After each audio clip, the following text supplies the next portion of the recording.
டிஜி film company, Magnus productions, Sabaris Sangamithra Soumya Anbumani தயாரிப்பில் SP Sakthivel இயக்கத்தில் குணாநிதி நடிக்கும் அலங்கு டிசம்பர் 27 முதல் திரையரங்குகளில். GT Holidays, South India's #1 travel brand.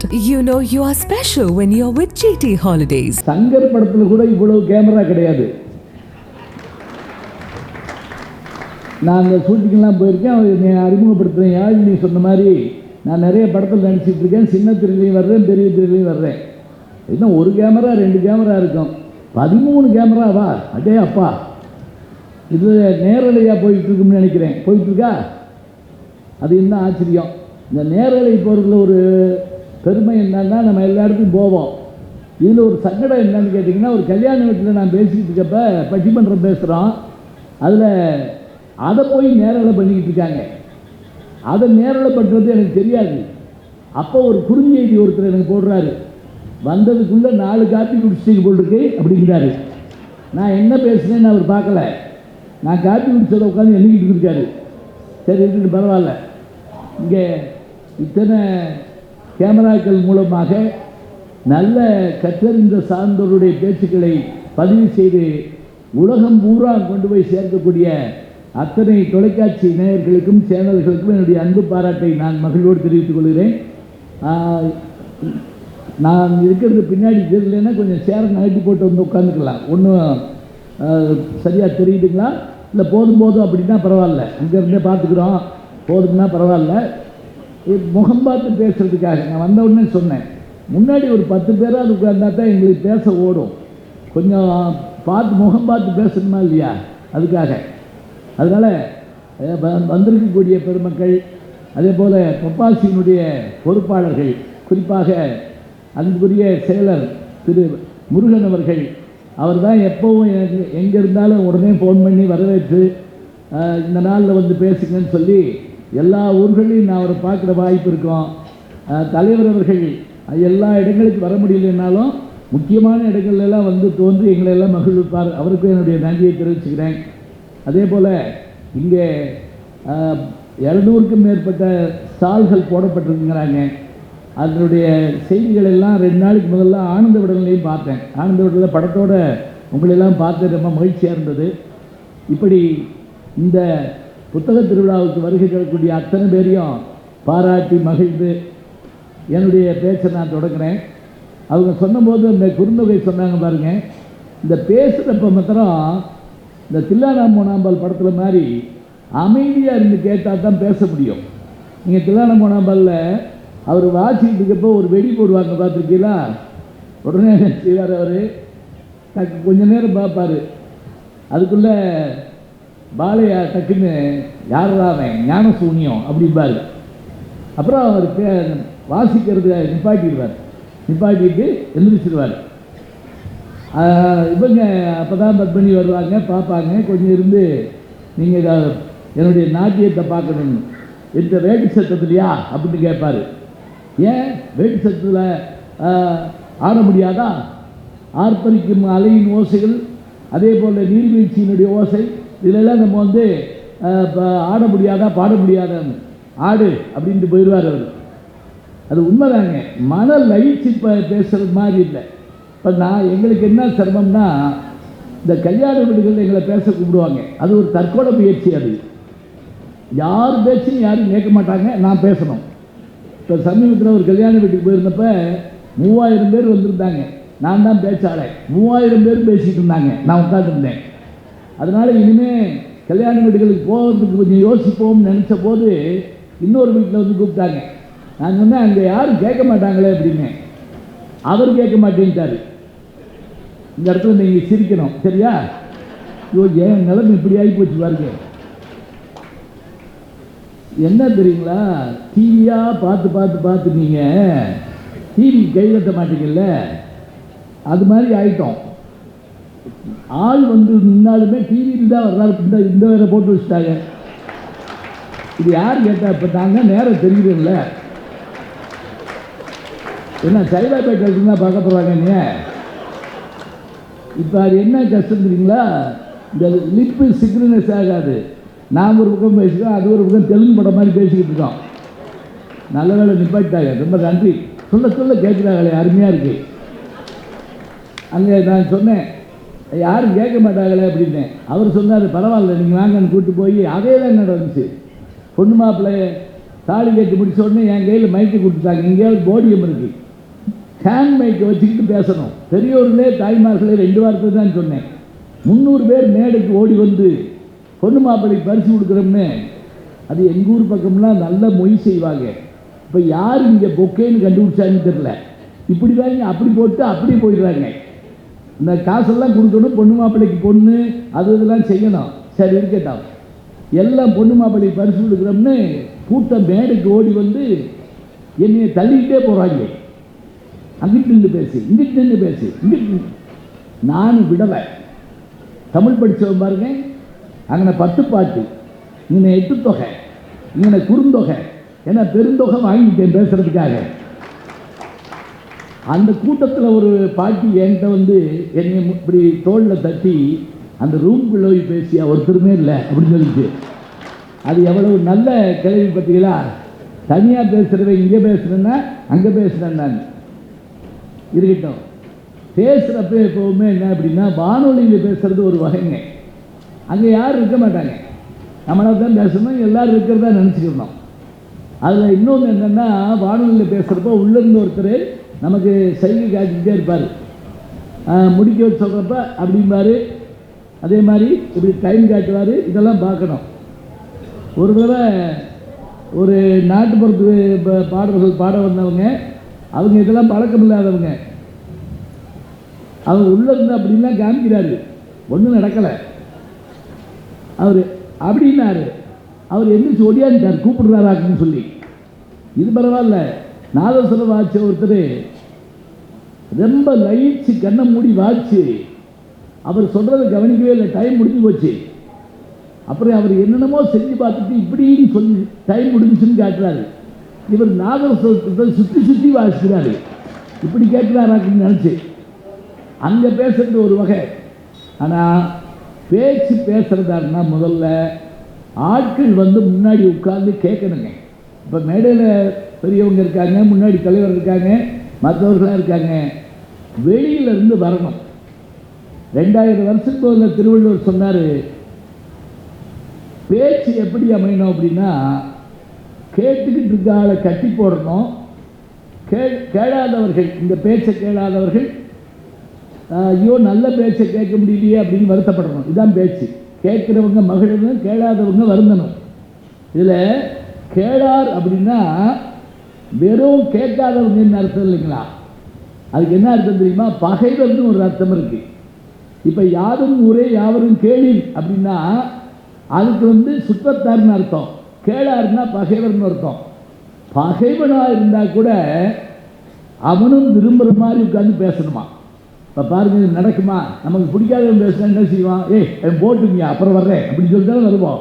ஆனால் அவங்களையும் இழுத்து உட்கார வைக்கணுமா? அதுதான் அந்த பேச்சுக்குரியது.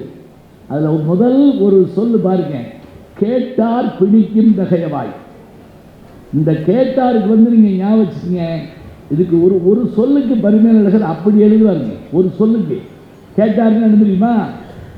ஏற்கனவே இந்த பேச்சை கேட்டிருந்தாலும் வரி மாறாமல் நாங்கள் பேசினாலும் திரும்பவும் கேட்கலாம் என்கின்ற ஒரு ஆர்வத்தை தூண்டுவது தான் பேச்சா.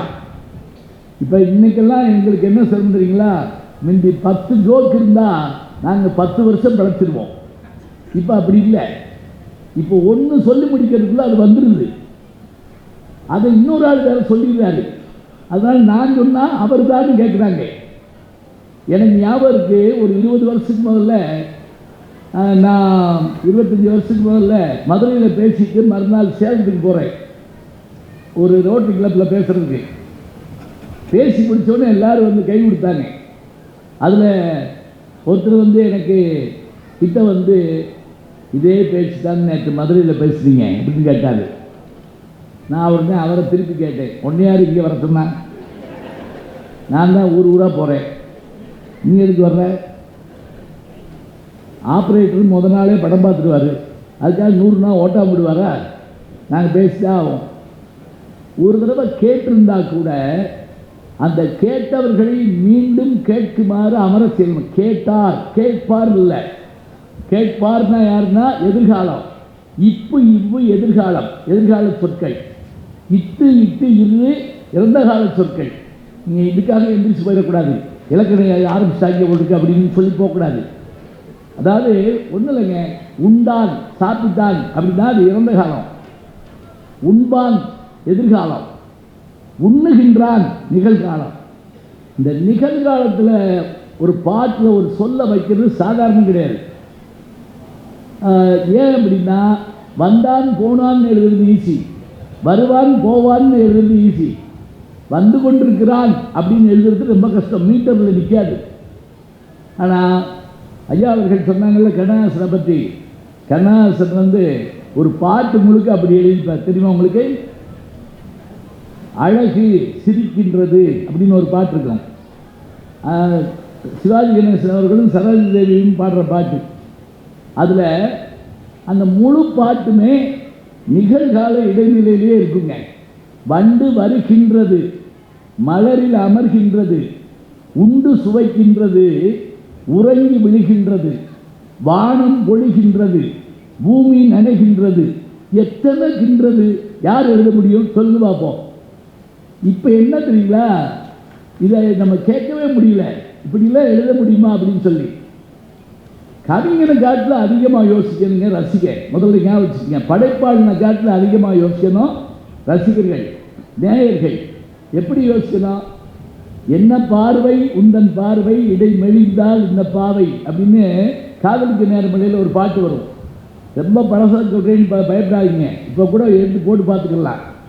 இந்த பாட்டு ஹிட்டான நேரத்தில் எல்லாரும் பாராட்டுறாங்க. ஒரு தமிழ் புலவர் என்ன பண்ணார், தமிழ் வாத்தியார் ஒரு மாலையை வாங்கிட்டு போய் கண்ணதாசன் கழுத்தில் போட்டிருக்காரு. அவர் என்னன்னாரு, உங்களை மாதிரி இலக்கணமாக யாருமே எழுத முடியாது, அப்படி என்ன இலக்கணம் எழுதிட்டேன்னு கேட்டிருக்காரு.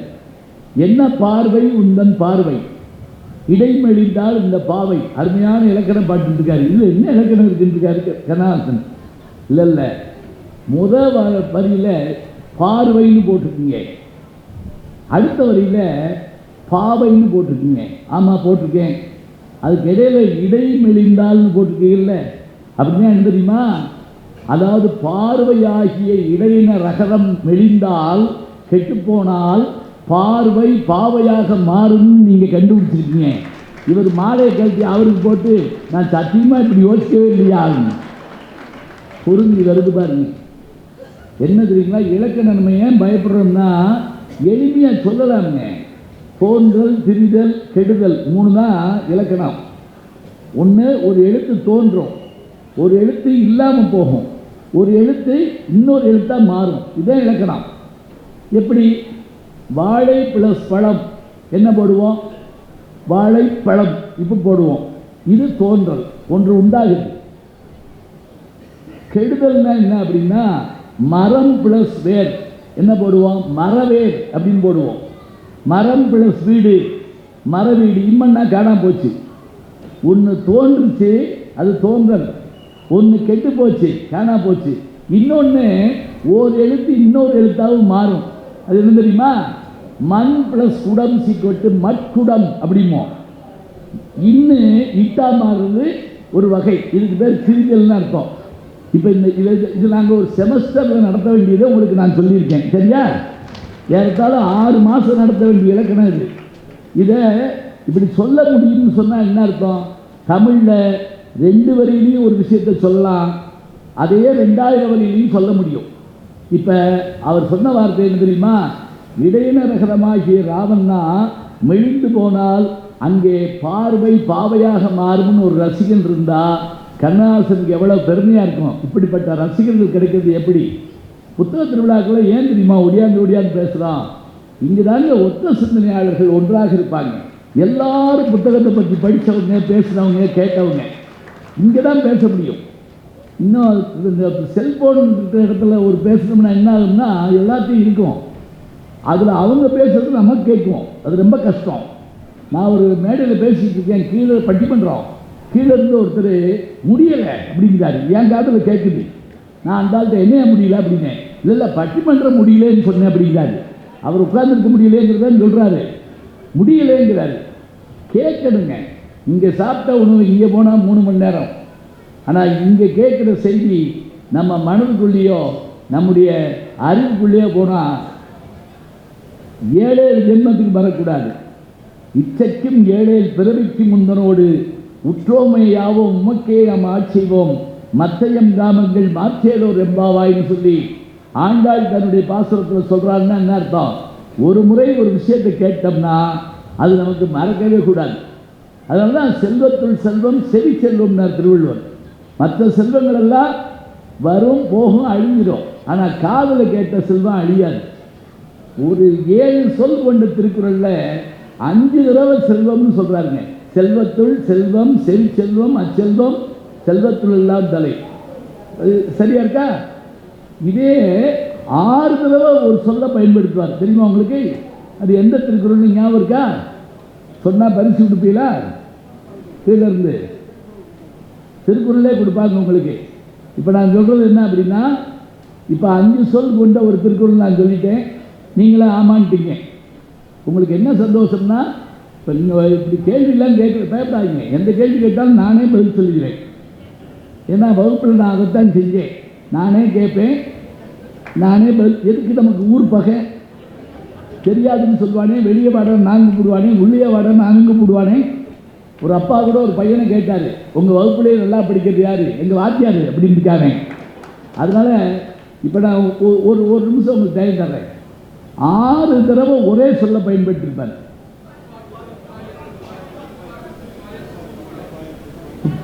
ஆஹா, துப்பாருக்கு துப்பாய அது இல்லை இல்லை இல்லை.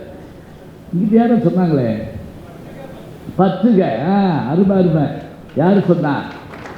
பயப்படாமல் எந்திரிங்க. அவருக்கு ஒரு திருக்குறள் பட்டம் கொடுத்துருங்க.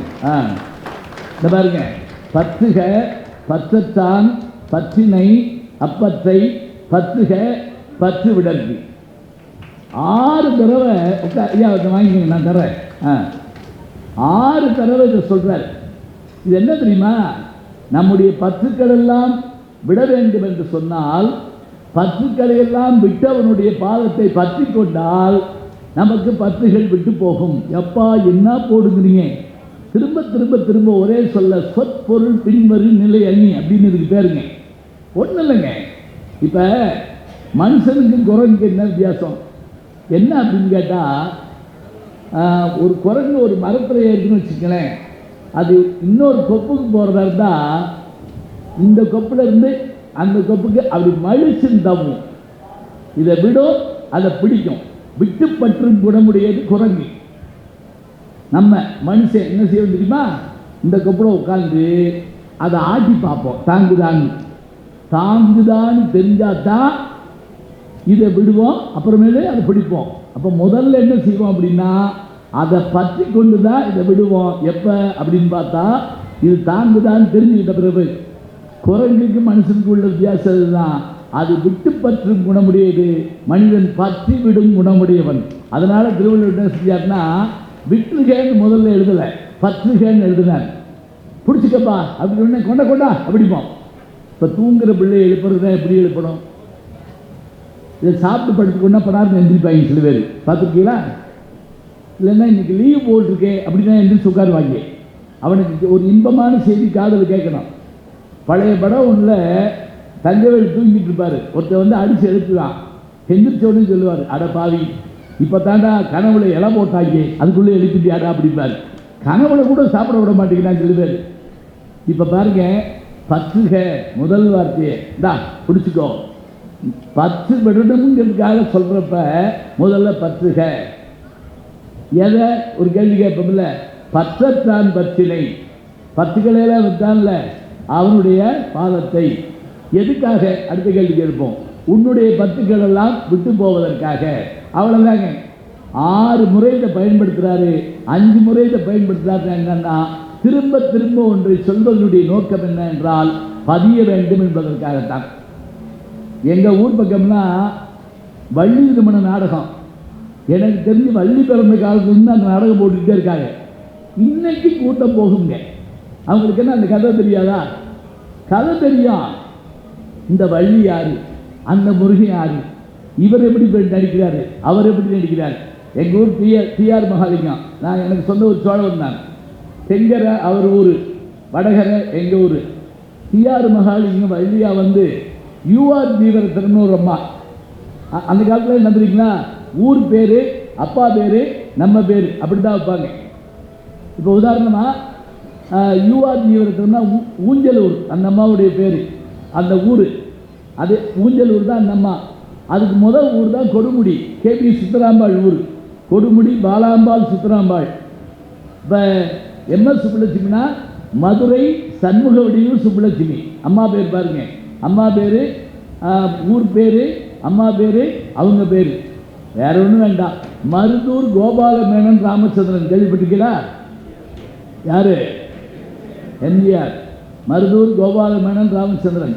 பாருங்க, அந்த டிஆர் மாலிக் எதுக்கு சொல்கிறேன் அப்படின்னா, அவர் முருகனா வந்து யூஆர் ஜீவரத்னம் வழியாக வந்து பாட ஆரம்பித்தாங்க. மைக்கே இல்லாத காலத்தில் கூட 8 ஊருக்கு கேட்கும். வந்து அப்படி மணலில் உட்காந்து நாடகத்தை பார்த்தோம்னா அவ்வளோ சந்தோஷமாக இருக்குங்க. அதுவும் அந்த பொரியடலையோ அல்லது கடலப்பருப்போ எதையாவது வாங்கி தின்னுக்கிட்டு பார்க்குறோம்ல, அருமையாக இருக்கும், நல்ல ரசனையோடு. இப்போ அது வெளியில் செய்யலாம். இப்போ சினிமா தேட்டரில் என்ன செஞ்சு விட்றாங்கன்னா, நல்ல காட்சி வர்ற நேரம் பார்த்து நம்ம பக்கத்தில் எவனாவது உட்காந்து எங்கேயாவது தின்னுக்கிட்டு இருக்கேன், பார்த்துருக்கேன். இந்த ராஜபாட்டு ரங்கவரைன்னு ஒரு படத்தில் அவ்வளவு சோகமாக ஒரு பாட்டு இருக்குங்க. அம்மம்மா தம்பி என்று நம்பி அவன் உன்னை வளர்த்தான்ங்கிற பாட்டில் அப்படி கண்ணீர் மல்கும் நமக்கு. அதை நான் பார்த்துக்கிட்டு இருக்கேன். ஒருத்தர் முறுக்கு வாங்கி கருக்குன்னு தின்னுட்டு இருக்கேன் என் பக்கத்தில். நான் கோபத்தோடு அவனை பார்க்குறேன். அவன் உடனே அப்படின்னா உனக்கு வேணுமான்னு கேட்குறான். சப்பு நெருங்கிப்புலாம் போல இருந்துச்சு. ஏன்டா அந்த நாச்சுவைக்காகவா பிறந்தோம்?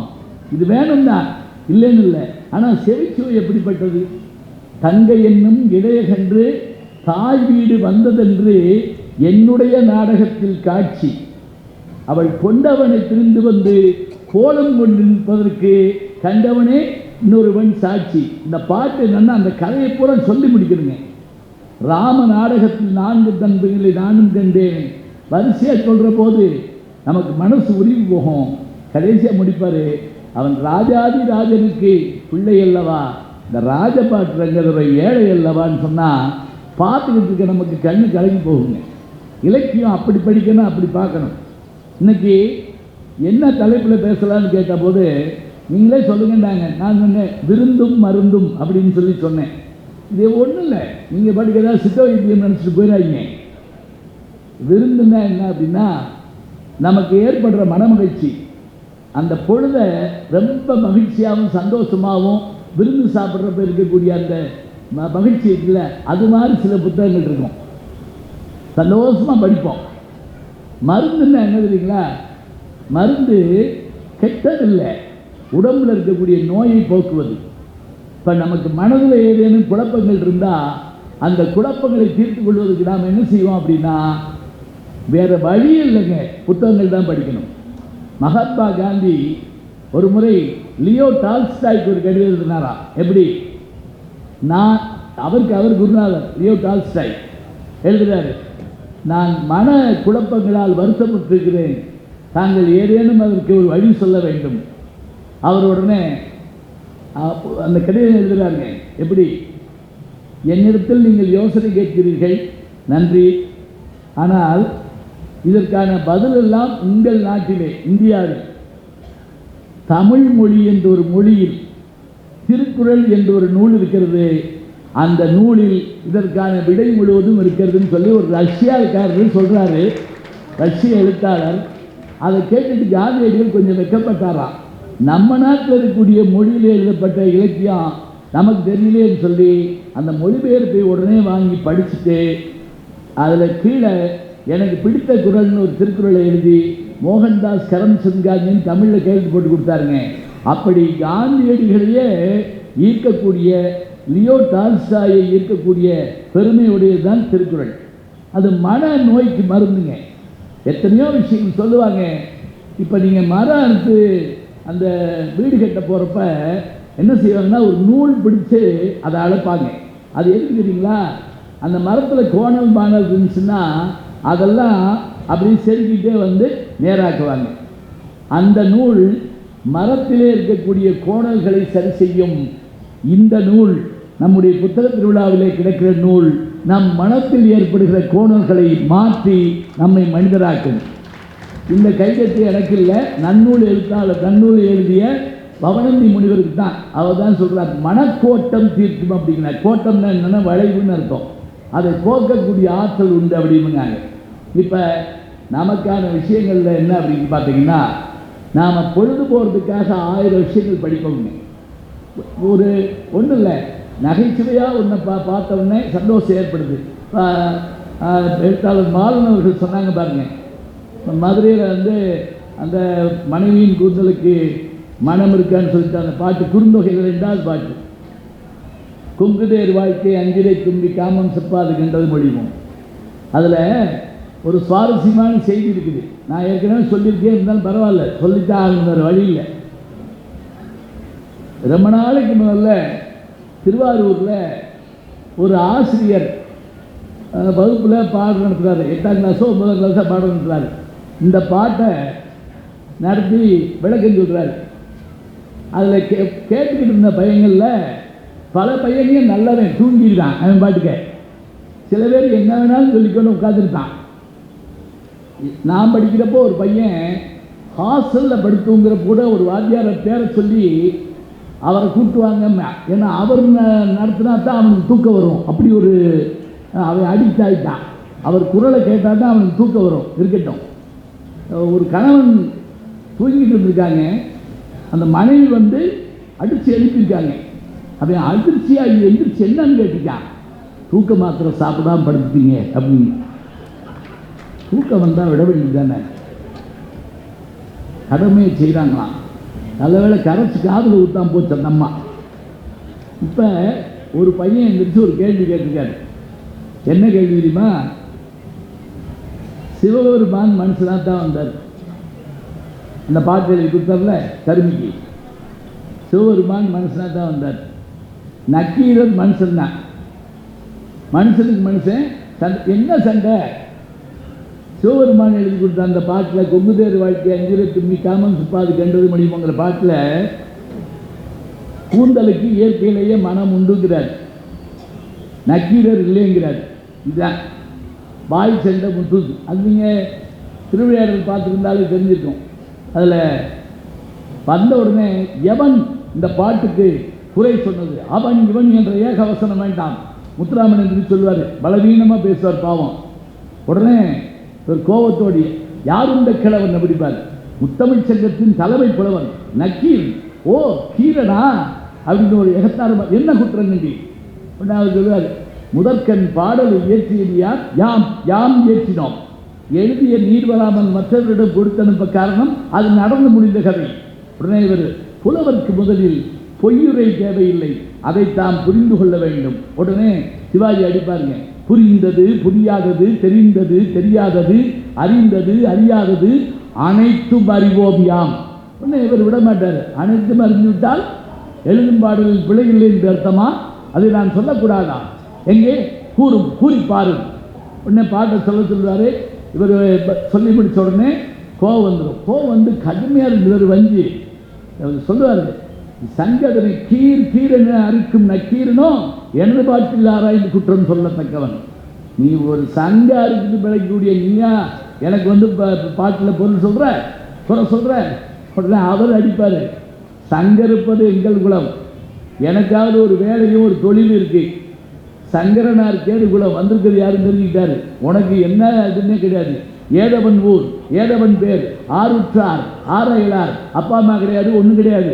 அப்படி இருக்கப்ப சங்கருப்பது எங்கள் குலம், சங்கரனார் கேடு குலம், சங்கை அறிந்துண்டு வாழ்வோம் அரணே, உன்போல் இறந்துண்டு வாழ மாட்டோம்.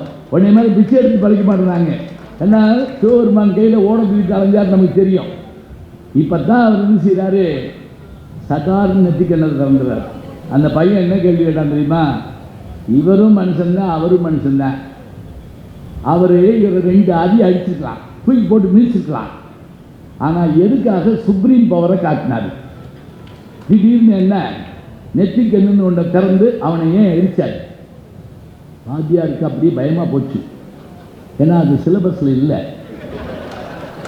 இப்போ சிலபஸில் இல்லாத கேள்வி கேட்டால் எங்களுக்கு உதறும். நான் பிட்டுக்கு மண் சுமந்த கதையை சொல்லிக்கிட்டு இருந்தேன். அதையும் சொன்னார் ஐயா. பிட்டுக்கு மண் சுமந்த கதை, அது சிவபெருமான் மீது பட்ட அடி அந்த மன்னன் முதற்கொண்டு மந்திரி, குதிரை, யானை, தாய், வயிற்று குழந்தை எல்லார் மீதும் பட்டது. இதை கேட்டுக்கிட்டு இருந்த ஒரு பையன் எல்லாரும் மேலேயும் படித்தான்னு கேட்டான். ஆமாம் அப்படின்னே. அப்போ அவர் சாப்பிட்ட புட்டு எல்லாருக்கும் போய் சேர்ந்துச்சான்னா, நீ உட்கார முதல்ல பண்ணிட்டேன். அது போய் சேர்ந்துச்சுன்னு இருக்கு. ஆனால் சமீபத்தில் ஒரு கவிதையிலங்க, எல்லார் மீதும் அந்த அடி பட்டது, அந்த வந்திக்கிழவியின் முதுகில் மட்டும் அந்த சுவடி இல்லை. சீனு ராமசாமி எழுதுறாருங்க ஒரு கவிதையில், இயக்குனர் சீனு ராமசாமி. சரி இருக்கட்டும் விடுங்க, இதை படித்தோம்னா அது மறந்து போயிடும். அங்கே வாங்க, ஏன் இவர் நெத்திக்கு என்ன திறந்து காமிச்சார்? இப்போ வாத்தியார் கொஞ்சம் தயங்கிட்டு அப்புறம் பதில் சொல்லியிருக்காரு. நான் சொல்கிற கதை புரியுது, என் கூட தானே வர்றீங்க? ஏன்னா நடுவில் இப்படி கேள்வி கேட்பேன், தயாராக தான் உட்காந்துருக்கணும். அப்போ அவர் சொன்னார், அவர் ஏன் நெத்திக்கண்ணை திறந்து காமிச்சார்னா, அவன் எரிக்கணும்லாம் நெத்திக்கண்ணில் திறக்கலப்பா, 2 பேரும் சண்டை வந்தப்போ முக்கியமான ஒரு விஷயத்தை விட்டுட்டோம். என்ன அப்படின்னா, இயற்கையிலேயே பெண்களுக்கு கூந்தலில் மனம் இல்லை. யார் சொல்கிறா? நக்கீரர். இருக்குங்கிறாரு சிவபெருமான். சொன்னோடனே இவர் கேட்குறாரு, சிவபெருமான் கேட்குறாரு, இயற்கையிலே கூந்தலுக்கு மனம் உண்டு, உத்தம சாதி பெண்களுக்கு அப்படின்னு கேட்குறாரு. உடனே அவர் நக்கீரர், இல்லை. கலைமகளுக்கு சரஸ்வதிக்கு இல்லை, அலைமகளுக்கு லட்சுமி இல்லை. இப்படி ஒவ்வொன்றா கேட்டுட்டு வர்றப்ப அவர் கேட்காமலே இவர் ஒரு வார்த்தையை சொல்றாரு. யாரு? நக்கீரர். அவங்களுக்கெல்லாம் இல்லைங்கிறது மட்டுமில்ல, நான் அன்றாடம் வழிபடுகிறேனே இமயவள், உமையவள், பார்வதி, மீனாட்சி, விசாலாட்சி, அவளுடைய கூந்தலுக்கும் இயற்கையில் மனம் இல்லைன்னு சொன்ன உடனே சிவபெருமான் கொஞ்சம் தயங்குறாரு. ஏன் மனைவி கூந்தல்ல வாசனை இல்லைன்னு இவனுக்கு எப்படி தெரியும்?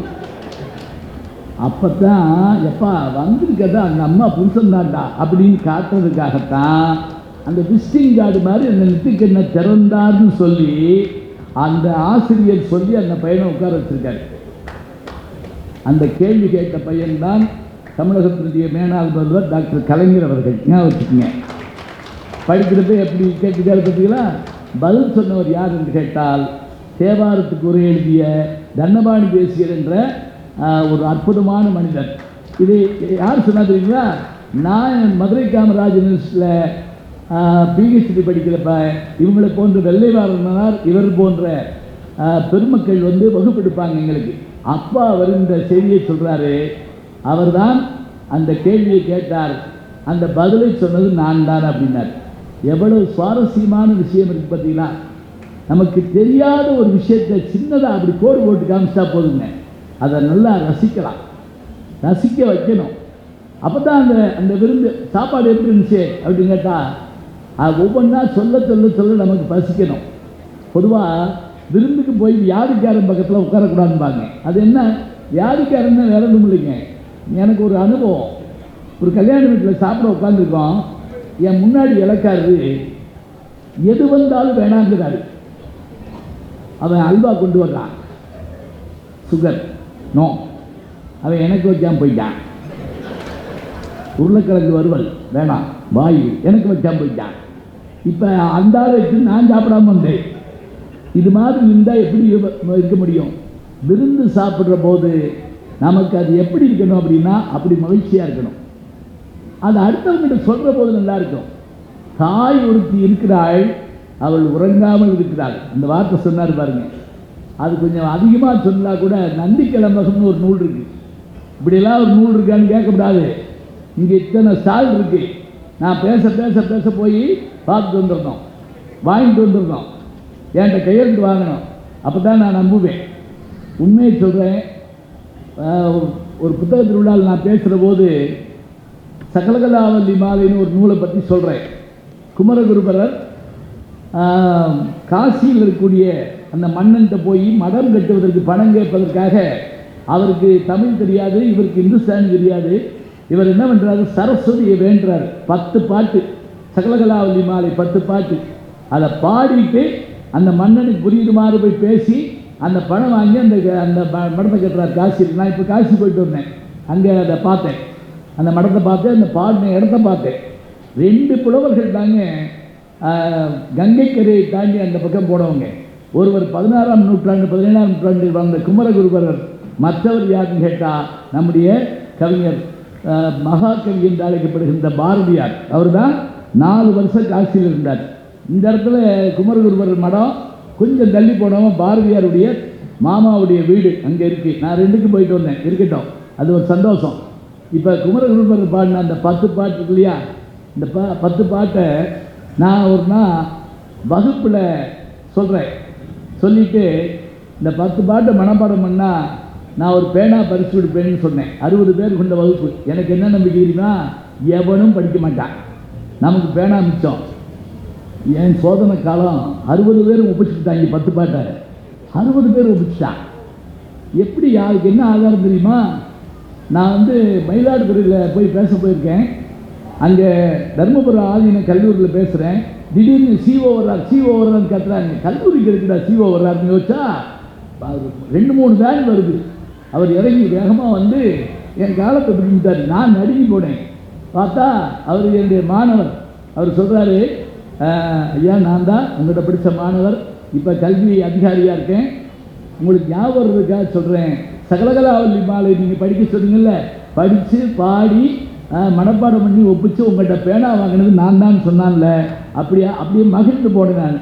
இதை நான் சொல்லி முடித்து நீங்கள் இந்த பாட்டெலாம் படித்து ஞாபகப்படுத்திக்கிட்டிங்கன்னா உங்களுக்கு எல்லா வகையான பெருமையும் கிடைக்கும்னு சொன்னேங்க. பேச்சு முடியறதுக்குள்ள உள்ளே போய் எத்தனை புத்தகம் இருக்கோ அத்தனையும் வாங்கிட்டு வந்தாங்க. ஒருத்தர் என்ன பண்ணார் தெரியுமா, எல்லா புத்தகத்தையும் வாங்கிட்டு வர சொல்லி அவ்வளவு பேருக்கும் எல்லாருக்கும் ஒன்று ஃப்ரீயாக கொடுத்தாருங்க. வெந்தாமரைக்கு மலர்பாதம் தாங்க என் வெள்ளை உள்ளத்து தண்டாமரைக்கு தகாதுகளோ சகமேலும் அளித்து உண்டான் உறங்க ஒழித்தான் வித்தாக உண்டாக்கும் வண்ணம் கண்டான் சுவைகள் கரும்பே சகலகலாவல்லியே. முதல் பாட்டு இந்த பாட்டு. இதை பாடினா நல்லா இருக்கும். எனக்கு பாட தெரியாது, ஞான சம்பந்தன்னு பேரே தவிர பாட தெரியாது. அதனால ஒன்றும் தப்பு இல்லை. வெற்றியாக முயற்சி பண்ணி கூட்டத்தை கலைக்கக்கூடாது. ஏதோ ஒரு மரியாதைக்காக உட்காந்துருக்கீங்க. அதனால அந்த பாட்டை அப்படி பாடினா நல்லா இருக்கும். அதில் என்ன தெரியுமா பாட்டு பொருள், நான் போய் சிவபெருமான்கிட்ட கேட்டுக்கலாம், அவனும் பிட்டு பிடிச்சி அழையினான், பித்தா பிறை சூடி பெருமானே. சரி, திருமால்கிட்ட போய் கேட்டுக்கலாம், அவர் எப்போ தூங்குவார் எப்போ எந்திரிப்பான்னு தெரியாது, அவர் படி தூங்கிட்டு இருக்காரு. நீ தான் முழிச்சிருக்க சரஸ்வதி, நீ தான் முழிச்சிருக்கிற. உன்னுடைய கையில் ஜபமாலை இருக்கு, உன் கையில் வீணை இருக்கு, உன் கையில் புத்தகம் இருக்கு. இன்னைக்கும் படிச்சுக்கிட்டே இருக்கக்கூடிய ஒரு கடவுள் யாருன்னு கேட்டால் சரஸ்வதி தாங்க. கையில் பார்த்தீங்களா அந்த புத்தகம் வச்சிருக்கிறா. அதனால நான் உன்கிட்ட கேட்குறேன், உண்டான் உறங்க ஒழித்தான் வித்தாக உண்டாக்கு வண்ணம் கண்டான் சுவைகள் கரும்பே சகலகலாவல்லியேன்னு சொன்னால் 10 பாட்டு நிறைவாக எப்படி முடிக்கிறது தெரியுமா, மண்கண்ட வெண்குடை கீழாக மேம்பட்ட மன்னரும் என் பண்கண்ட அளவில் பணியை செய்வாய், படைப்போன் முதலாய் விண்கண்ட தெய்வம் பல கோடி உண்டேனும் உன்போல் கண்கண்ட தெய்வம் உலகா சகலகலாவல்லியேன்னு சொல்லி பாடி அவர் அந்த மன்னர்கிட்ட போய் அந்த மன்னர் வந்து இவரை பாராட்டி பரிசு கொடுத்து அந்த மடம் கட்டப்படுது. கேதார் கட்டுங்கிற இடத்துல இருக்குதுங்க அது. இப்போ இதை கேட்ட உடனே நமக்கு என்ன தோணும் தெரியுமா, இந்த புத்தகத்தை வாங்கணும்னு தோணும், பிள்ளைகளை படிக்க வைக்கணும்னு தோணும். இது இன்னைக்கு நீங்கள் ஞாபகிச்சுங்க. சமீப காலத்தில் நான் ஒரு அதிர்ச்சியான செய்தியை சொல்கிறேன். அவங்க எழுத்தாளர் இருக்கிறதுனால அவங்க அது எழுதுனா கூட எல்லாரும் படிக்கலாம்.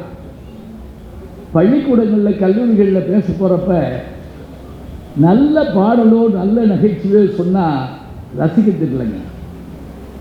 தமிழ் தெரியல, என்ன பண்ணுவீங்க? நல்ல செய்தியை சொன்னால் உள்வாங்க மாட்டேங்கிறாங்க. ஒன்றும் இல்லை, ஸ்லேடைன்னு ஒரு வார்த்தை வச்சுருக்கோம். ஸ்லேடைன்னு என்ன, ஒரு சொல்லு இன்னொரு பொருள் கொடுத்தா அருமையாக இருக்கும், அதை ரசிக்க தெரியணும். இப்போ நான் நெதர்லாந்து போயிருந்தேன். அங்கே லேடன் பல்கலைக்கழகத்துக்கு போன போது அங்கே இருக்கக்கூடிய தாமர பட்டயங்கள் அங்கே இருக்குன்னு சொல்லி என்னுடைய நண்பர் வேதாசவன் சொல்லியிருந்தார். அவர் வந்து தொல்லியல் துறை அதிகாரி. நீங்கள் போய் பார்த்துட்டு வாங்க அப்படின்னு சொல்லியிருந்தார். நான் போய் பார்த்தேங்க. அந்த செப்பு பட்டயங்கள் யார் தெரியுங்களா, ராஜராஜ சோழனுடைய செப்பு பட்டயங்கள். அதாவது கடாரம்ங்கிற அந்த பகுதியை ஆண்ட, அதாவது இன்னைக்கு இருக்கக்கூடிய மலேசியா பினாங்கு பகுதி, அதை ஆண்ட ஒரு மன்னன் தமிழ்நாட்டில் ஒரு புத்த விகாரம் கோயில் கட்டுவதற்காக இடம் வேணும்னு வந்து ராஜராஜ சோழன் கேட்குறான். 1000 வருஷத்துக்கு முதல்ல. உடனே அவர் என்ன பண்ணுறாரு, வெறும் கோயிலாக இருந்தால் விளக்கேற்ற முடியாது, அதில் வேறு நல்ல காரியம் நடக்காது, அதனால் கோயிலுக்கு இடமும் கொடுத்து அந்த செலவுக்கான ஒரு ஊரையும் உனக்கு தர்றேன் அப்படின்னு சொல்லி ஆனைமங்கலம்ங்கிற ஒரு ஊரையே தானமாக தந்ததற்கு அடையாளமாக ஒரு செப்பு பட்டயத்தை தர்றாருங்க. அந்த செப்பு பட்டயம்னா அங்கே நெதர்லாந்து நாட்டில் லேடன் பல்கலைக்கழகத்தில் அங்கே வச்சுருக்காங்க. அங்கே எப்படி போச்சு ஒரு கேள்வி கேட்கலாம். அது டச்சுக்காரர்கள் தேசம், நம்மை டச்சுக்காரர்கள் ஆண்டிருக்கிறார்கள். அப்படிலாம் சொல்லக்கூடாது. நம்மளை ஆளாதவர்களே கிடையாது. போர்ச்சுகீசியர்கள், ஆங்கிலேயர்கள், அப்புறம் பிரெஞ்சுக்காரர்கள், டச்சுக்காரர்கள், ஆர்மீனியர்கள் எல்லாரும் ஆண்டிருக்காங்க. அப்படி ஆண்டாங்கல்ல, அதில் அந்த டச்சுக்காரர்கள் இங்கே இருந்தபோது நாகப்பட்டினம் சூடாமணி விகாரம், பொன்னியின் செல்வன் 5ஆம் பாகம் படிச்சிருந்தீங்கன்னா அந்த பொன்னியின் செல்வனுக்கு காய்ச்சல் ஏற்பட்டப்போ கொண்டு போய் சேர்த்து விடுவாங்கல்ல, அந்த இடம். இப்போ அங்கேருந்து அந்த ஏடுகளை, அந்த செப்பேடை அவன் பத்திரமாக கொண்டு போய்ங்க அந்த பாதுகாப்பாக அருமையான ஒரு பாதுகாப்பு இதில் வச்சுருக்குறாங்க. நம்ம அனுமதி வாங்கிட்டு போனால் கையுறை போட்டு தான் அதை தொட சொல்கிறாங்க. நான் அவங்ககிட்ட கெஞ்சி கேட்டு அந்த கையுறையை கழட்டிட்டு அதை தொட்டு பார்த்தேங்க, மெய் சிலித்து போச்சு. 1000 வருஷத்துக்கு முந்தின ஒரு செப்பு பட்டயத்தை என்னால் தொட்டு பார்க்க முடிகிறது என்றால் ஹஜ்ஜிகள் எழுதின கால இயந்திரம் என்ற ஒரு நூல், டைம் மிஷின், தமிழில் கூட சுஜாதா இருக்காரு, அதில் ஏறி பயணம் பண்ண மாதிரி எனக்கு இருந்தது. அதை தொட்டு பார்த்த உடனே இப்போ அதை தொட்டு பார்த்துட்டு வெளியே வர்றப்ப என் நண்பர் என்னை கூட்டி போனவர் வந்தார். நான் அவர்கிட்ட கேட்டேன், இது நம்ம பொருள் தானே, இதையே நம்ம வாங்கிட்டு வந்துடக்கூடாது அப்படின்னு கேட்டேன். இப்போ வாங்கலாம், நம்ம இந்திய அரசாங்கத்தின் மூலமாக கேட்டு கூட வாங்கலாம். அவர் சொன்னார், இது இங்கேயே இருக்கட்டும், ஏன்னா இது காப்பர். காப்பர்னா என்ன? தாமிரம். இது காப்பர். அங்கே கொண்டு போயிட்டா இதை யார் காப்பர்? புரிஞ்சு கைதட்டின 25 பேருக்கு நன்றி. அங்கே கொண்டு போனால் யார் காப்பர்? இங்கே இருக்கட்டும். இந்த சொல்லு பார்த்தீங்களா, இது ஆங்கிலம் தமிழ் கலந்து நான் சொல்கிறேன். ஒரு சொல்லு தாங்க, இன்னொரு வார்த்தை அது பொருள் தர்ற போது நமக்கு என்ன இனிமை இருக்கு பாருங்க. திருவள்ளுவர் வரத்தில் பயன்படுத்துகிறார்ல, இது இந்த மாதிரி சொல்லே போடுவார். என்ன திருக்குறள்? இதுக்கு ஒரு புத்தகம் இருக்குது, வாங்கி வச்சாச்சா? அப்படின்னா நான் தான் எல்லா புத்தகத்தையும் வாங்குவேன்னு நினைக்கிறேன். சேர்த்துக்கிட்டு பரவாயில்ல. யாராக இருந்தாலும் வாயை அடக்கிட்டா நல்லதுங்கிறாரு. என்ன பாட்டு? இப்படி சொன்னாதான் நல்லது. என்ன முழுசாக யாருக்கும் தெரியாது. இந்த தேசிய கீதம் பாடுறப்ப கடைசி வரியில் வந்து சேர்ந்துக்குவாங்க, பார்த்துருக்கீங்களா? ஜெயகேன்னு வந்து சேர்வாங்க. யாகாவாராயினும் சோகாப்பர் சொல்லிலுக்கு பட்டு, யாகாவராயினும் நாகாப்பர் காவாக்கால். யாராக இருந்தாலும் நாக்கு அடைச்சி பேசு. இதை ஒரு மருத்துவர் சொன்னாருங்க எனக்கு. எப்படி தெரியுமா? அவர் சொன்னார், இந்த டயாபெட்டிக் போன்றவையெல்லாம் வராமல் இருக்குன்னா நாக்கு அடக்குங்க, யாகாவராயினும் நாகாக்க. அவர் சொல்கிறதுக்கும் பொறுத்து பாருங்க. கண்டதை தின்னுட்டு போய் டாக்டரை போட்டு படுத்தக்கூடாது. சில பேர் 1/4 கிலோ அல்வா தின்னுட்டு காற்றில் சுகர் போட வேண்டாம் அப்படின்ட்டுருவாங்க. 1/4 கிலோ அல்வா தின்னது நீ தானே, அப்புறம் என்ன காற்றில் சுகர் வேண்டாம்னு இருக்க சொல்கிறோமா? இந்த ஸ்லேடையை உள்வாங்க தெரியலன்னா நம்ம என்னங்க செய்யறது? என்ன காரணம் தெரியுமா? நாம் மொழி படிக்க வேண்டாம்னு சொல்லல, எல்லா மொழியும் படிக்கணும். 33 மொழிகள் தெரிந்த ராகுல சாங்கித் காயனை நான் படிச்சுட்டே இருப்பேன். இப்போ அவருடைய வாழ்க்கா முதல் கங்கை வரை ஏறத்தாழ எத்தனை பதிப்பு வந்திருக்குன்னு சொல்ல முடியாது. அவருக்கு 33 மொழிகள் தெரியும், தமிழ் உள்பட. சென்னைக்கு வந்திருக்காருங்க.